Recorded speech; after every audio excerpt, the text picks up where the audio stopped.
All right, so today we're in wife's 2013 Land Rover LR4, and her check engine light's been coming on intermittently. So we got our X-Tool scanner plugged in, and we're gonna take a look at the codes. Right. Let's go ahead and do an auto scan.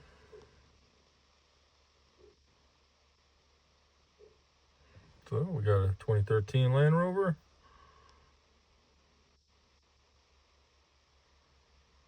Okay, we'll do an automatic scan. Might as well check everything out while we're doing it. Ooh, we got 6 codes on the PCM. It's gonna focus.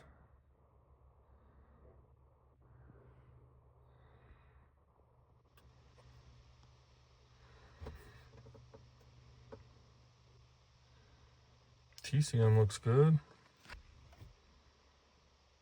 So far, 9 codes total.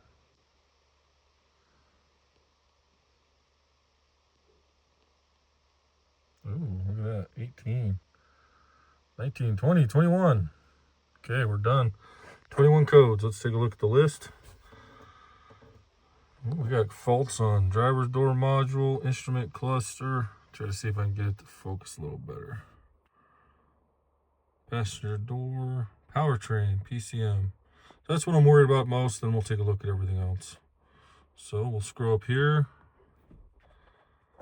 Take a look at the codes. It's gonna let me. There we go. All right, so 1 through 6. First one's they're all intermittent or historic. So we got universal heated exhaust sensor control circuit bank 1, sensor 1, mass airflow B circuit range performance, oxygen sensor no activity bank 1, sensor 1, evap system leak detected, small leak, oh boy. Fan performance, fan speed circuit, those are historic. So, and then the fan speed circuit is intermittent. Interesting. So what I'm concerned about most is the oxygen sensor, because that can cause damage to the catalytic converters if we don't address it. So I think what we'll do is 2 of the codes are for the oxygen sensor. It's the same sensor, bank 1, and specifically this no activity detected bank 1. Sensor 1, that means it was actually not even seeing the sensor for a bit. So we'll get in the shop, get underneath it and see if we can check the connections.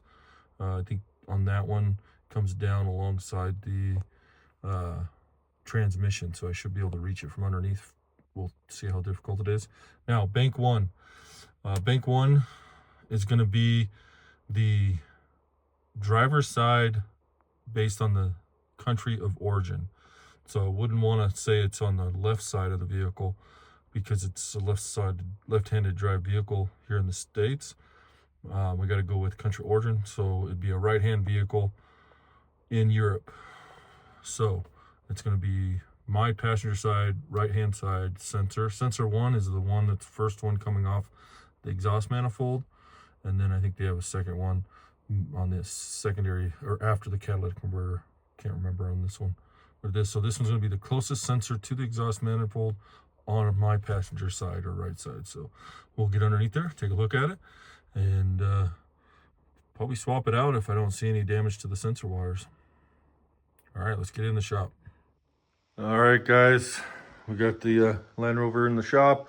We're gonna get it jacked up and we'll get underneath there and take a look at the oxygen sensor. As you can see, there's not much room up top, so I don't think that's gonna be the best way to try to address this. So we'll go in from the bottom and see what we can do. All right, guys, we're underneath the 2013 Land Rover, and I'll show you. This is if I'm underneath it, if I'm sitting in the front seats, this will be the right-hand side. So right here's our exhaust catalytic converter, and if you look up, sorry, get the lighting right there. So that's the first, you'll see that's the flange for the exhaust manifold where the collector pipe connects to, and the bank one, sensor one sensors actually installed on the actual exhaust manifold. So I thought that was interesting. See if I can get you a better picture with it out of the vehicle. So that's going to be bank one, sensor one, and then the second sensor two. So if we had a code for bank one, sensor two, it would be this one. Let me zoom out. And it's actually part of the catalytic converter. We're working on that one up there. Let me get some tools and we'll get it wrapped up. All right, we are under the truck getting ready to take this oxygen sensor out. And what we got to do first is remove this heat shield. There's this number 10 nuts. You can see one there, one there. That's all you need to take off. Those two number 10s, and then that top heat shield will come off and your connector is right behind it. Then we'll remove that and get it all taken out. All right, guys, so let's see if I can do this as steady as possible. There's your connector. If you pull that heat shield off, you'll see your connector right there. You can pop it off of that bracket. It's just on a plastic clip. You can pop that off and it makes it easier to get two hands up in there. Disconnect your sensor and then you can go ahead and remove it. I couldn't get my oxygen sensor socket on there, the special one that they sell just for these. So I'm going to get a 7/8" open end wrench and I'll take it off and then we'll be ready to test it. All right, guys, figured I'd show you on my engine that I have pulled out.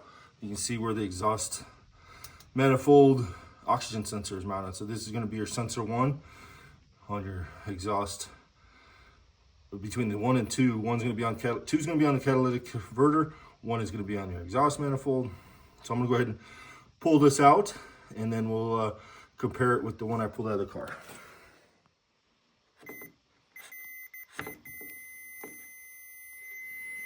All right, guys, so I'm testing the sensor we just removed from our Land Rover, and we're getting about 40 ohms of resistance. If I move the sensor, it seems to not be consistent. Now we'll test the sensor we're going to put in there. No. Yeah, see, it's jumping all over the place. Okay, so now we're going to test the sensor that should be good. Okay, now we're getting a consistent 2.7, 2.8 ohms. If I tap it, nothing. If I move it around, nothing. Stay steady, 2.8.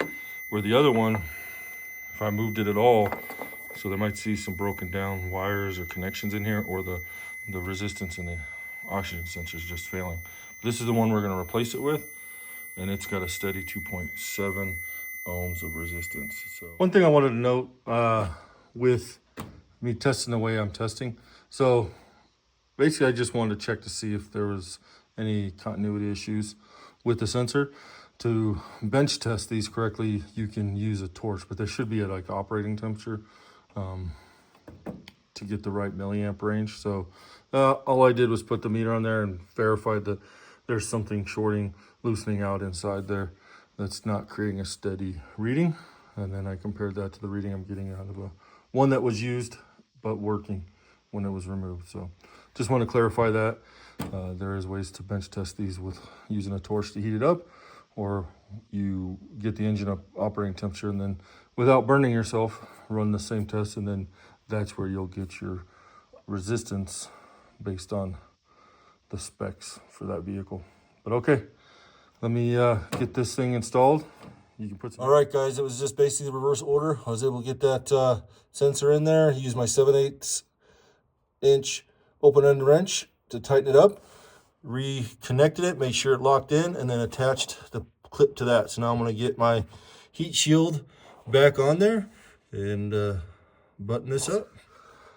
All right, guys, we got the sensor plugged in, mounted. We got our heat shield installed back on there, those two number 10 nuts, and we're good to go. All right, so the last thing to do, the last step is to clear your codes.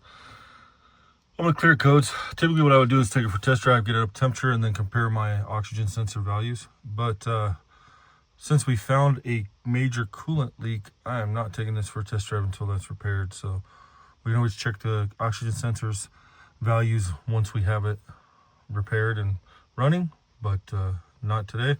not for this project. This is going to be it for this one until we get the cars parked, until we get the coolant system repaired. So stay tuned for that video. Go ahead and clear these. I'm going to clear them all. And we'll start fresh with the new codes once we do a good test drive. I know there's a couple things. So on top of the coolant, we're going to change out the front bumper. We got to change out the back hatch and a few other little things. We're going to remove the tint off the inside of this front windshield because it's just too low for us. And yeah, so stay tuned. There's going to be several more videos on the wife's 2013 LR4, but not until we get this cooling system upgraded. All right, guys, that's going to be it for this video. Thanks for watching. See you on the next one, and may God bless you.